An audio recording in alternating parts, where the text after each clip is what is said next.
So here's a topic that I think every DJ wrestles with in their mind at least some point, if not all the time, during their DJ career.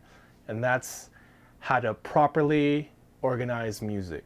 I tell everybody that 90% of DJing at this point, or maybe not 90, maybe like 75, 80% of DJing at this point for me is finding and organizing music. And maybe 10, 15% is actually playing the music, and the rest is all the extra stuff you have to do, like promoting, posting, creating content, etc. So that's the vast majority of DJing, especially in the digital era, is finding and organizing music. Now, back in the vinyl days, where you literally had a set number of records you could lug to a gig, organization was easier in a lot of senses because of the choices you had to make to sparse down what you're bringing to the gig. Now, of course, it's a great thing that in this day and age, you can bring thousands and thousands of songs to your gig, either with a laptop or even like with a flash drive. We have literally 10x, 100x amounts of records we can bring to the gig compared to the vinyl days. Now, while that's great because we're able to dive into so many different kinds of music now, it becomes a war of attrition in some ways where we're so busy. I know, especially me when I was starting out, just grabbing as many records as I could, you know, songs from SoundCloud, songs from record pools, from wherever, just to build up my collection so I would have a diverse palette of songs I could pick from. And as time went on, the job of organizing that mass amount of music became more and more difficult. And it's something that becomes more and more difficult the longer you DJ, the more you collect music.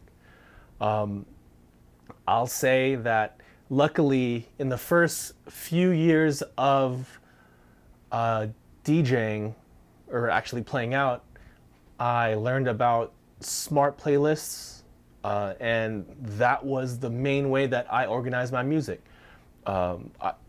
Back then, I would use Tractor at home because I had a Z2, the one that's sitting over there. And at the club, I would play on, or wherever, I'd play on Serato. So back then, I would organize all my music in iTunes because both Tractor and Serato read iTunes libraries. So I could just organize in iTunes and I would have access to those playlists in both softwares. And that was a system that worked for me.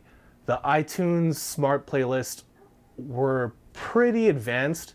I could really dive in and kind of tweak the different playlists to make it make sense for the way that I wanted to organize. But as time went on, and really up until the point where Apple turned iTunes into Apple Music and really changed the way that iTunes worked, I was still using that system. And then after I finally got my M1 Pro MacBook, I finally had to give up iTunes and I had to come up with a new way of organizing. So I told myself that when I jumped from my old 2016 MacBook Pro to my new laptop, I would really take the time to kind of get rid of the fat of my DJ library before I moved it over to the new laptop. I didn't want to just transfer all of my music because I knew there was a lot of stuff in my old MacBook that I would never play nowadays. And it's just because I've just been adding and adding music, hundreds of songs, over thousands of songs over the course of years, that my smart playlist kind of got bloated and it was a great time to do a reset. So I took the time over the course of a few weeks just chopping down at my library until I got it to the new MacBook. Then I made the decision to stop using iTunes or Apple Music at that point and redo my library in smart playlists in Serato. And that presented a challenge in itself because smart playlists in Serato don't give you as many options for ways to create the rules for the smart playlists. So I had to kind of rethink and retool how I would set up everything, but still make it make sense for me in the way that I played. And that worked for a few years. You know, I got it down. It became familiar after a while. But now, a few years later, I'm playing a lot on USB sticks in Rekordbox, and there's some gigs where I show up and it's CDJ 2000s where a playlist is limited up to just 1,000 songs, which 1,000 songs is crazy in one playlist, but that's the way I usually played. I'd play in maybe 4 or 5 main playlists in Serato, and then if I had to dig deep for something else, I'd dive into one of those. That's just the way I was used to playing. So I had to retool the way I organize my music again. And even now, as I go back and forth between the softwares, it's really opened my eyes to how much music that we just kind of blindly collect because we might need it later on, and how much we actually really play out. Having the play count in both of those softwares really helps to see what songs you actually play a lot, what songs do you not play, and that's really helpful. And I guess just having to manage both of those DJ libraries has made me realize how much that this is a never-ending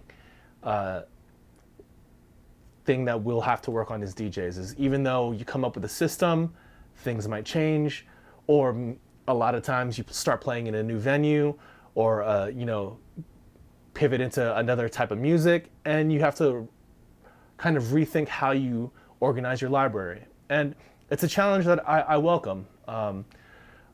There's stuff that I've actually gone through in my library that I forgot I had, just because it's becoming, I don't want to say monotonous, but I'll jump into a playlist in either Serato or Rekordbox. I know exactly where I'm scrolling, and I know what song I'm going to pick just off memory because I know it's going to work. But there's so many songs that I forgot I had in my library, but because I'm constantly paying attention to both libraries and, you know, making sure they're all good, that, oh, I run into songs that I forgot that I've had that would work now that might have not worked 3, 4, 5 years ago, and I can start reintegrating them into my sets.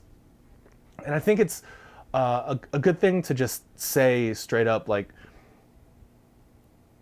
we all have go-to songs, we all have go-to combinations of songs, but I think every DJ, and this is something that I'm telling myself more often now, every DJ should take the time, maybe once a month, maybe once every few months, to really go through your library and take out the songs that you're not really playing, that you might have downloaded recently, and also revisit stuff that you haven't played in a long time and see how you can kind of recontextualize it to the way that you're playing now.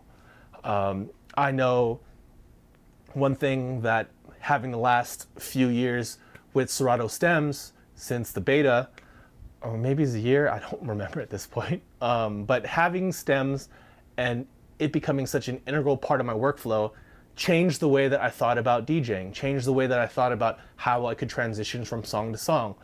And it made me want to dig through my library again and figure out new ways to integrate stuff that I wasn't playing before.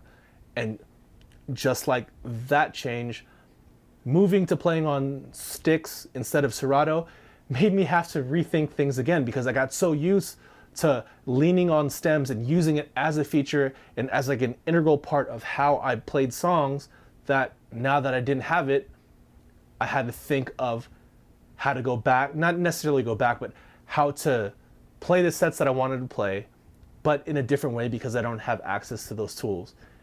And just like people love, you know, in hip hop production or even dance music production, people love the limitations that older pieces of hardware give you because it makes you open your mind to challenging yourself, to coming up with things, because your options are limited. And I think going back and forth between those things and just constantly having to think of new ways to get around transitions and how to blend genres and songs really refreshes the way you think about DJing and refreshes the way you think about your library. And I think this is mostly because I'm going back and forth between these two. Like if you follow my Dirty Dozen series, most of them are done in Serato on my laptop, and still I'm doing those weekly and still playing most of my gigs right now currently on USB sticks just to get more familiar with that and become super comfortable with that. And having to go through both of those back and forth really kind of makes my brain jump between the two softwares. It makes me jump between the two libraries and kind of parsing out things that I might have missed that have been hidden in my 10,000 plus songs that I have in my Serato library, and almost just as many that I have in my Rekordbox library. And I guess just having those playlists in my face more often has made me really think about, okay, especially on Rekordbox, where I don't have the kind of search tools that I have in Serato, I really have to narrow down how I'm putting these playlists together and how I'm organizing. Where with Serato, with the search function that works fantastically, with the ability to have a full-size keyboard, physical keyboard, being able to find songs is so much easier there, where just like more like the vinyl days where you can't just kind of search up something, you have to know where things are,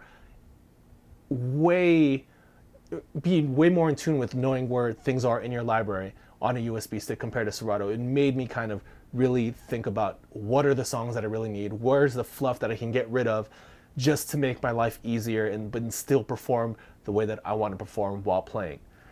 And I think this is just a reminder to everybody out there, take the time more often than not to go through your library. And also, it's okay that you haven't come up with a perfect system.